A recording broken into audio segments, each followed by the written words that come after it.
Right to be Read podcast, episode number 91. Did you know there's a new place to sell your audiobooks besides ACX and Audible? There is, Buck Books.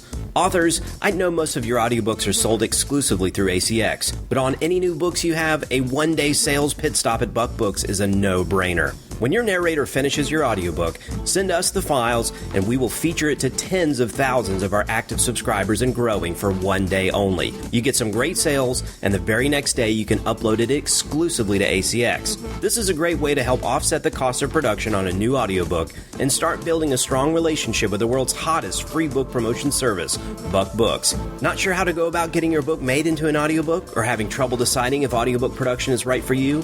With an audiobook team of 10 and the lowest production cost around, Buck Books is ready to help you finally add this lucrative format to your author portfolio and sell it too. For more information, send an email to john@buckbooks.net. That's John, John, @buckbooks.net. You are listening to the Right to be Read podcast, and this is your host, Ani Alexander.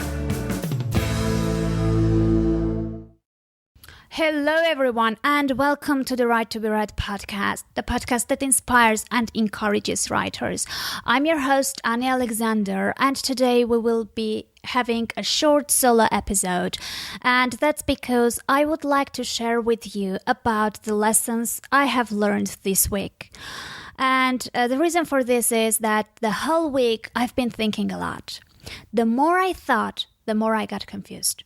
Well, thinking too much is a dangerous thing, I have to say. So sometimes overthinking keeps you from actually taking action. You keep thinking and analyzing and coming up with outcome scenarios. And after that, coming up with backup plans. Then backup plans for the backup plans which would not work. Well, in short, I was totally confused and lost. I was thinking about my personal brand, about my presence online, about what to do next, about what to change and what to keep the same. I got in touch with good friends who spent their time listening to my stories and plans and hopes. So, that took a while. And I guess I wanted to know what I had to do. I was trying to map up my desired future and retro-plan, coming up with a plan how to get there. Well, the thing is, as a result, I learned few things which I want to share with you today, and here they are. The first thing I realized after speaking to many people, and most of them are quite successful and prolific, is that I'm not alone. I'm not the only one. And many of them don't have a clear vision either. And the other thing I realized is that it's okay. You see as far as you can see, and you are able to see further only if you move forward.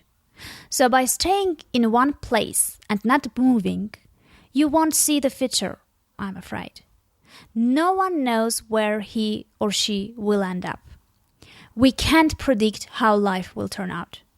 But what we can do is act, try, experiment, do our best, and walk one step at a time. The other thing that I understood was I was stuck because I felt overwhelmed. And I was overwhelmed because I was dreaming big. And please don't get me wrong, dreaming big is good. The thing is, when you are planning your actions looking at the big dream, it may feel impossible. Reaching that big dream may feel very complex and complicated. And when that happens, you may get stuck at one place. So I would rather say, dream big, but start small. As Lao Tzu said, the journey of 1,000 miles begins with one step. No one reached enormous success immediately. The success we see and think is an overnight success is cumulated result of many consistent small victories and accomplishments.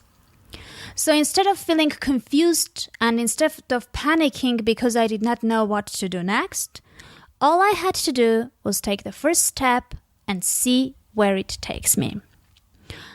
And let's put these lessons into the more specific writing sphere. And putting it there, I could say that don't think too much whether you are good enough or not to write a book. Don't think too much whether people will like it or not.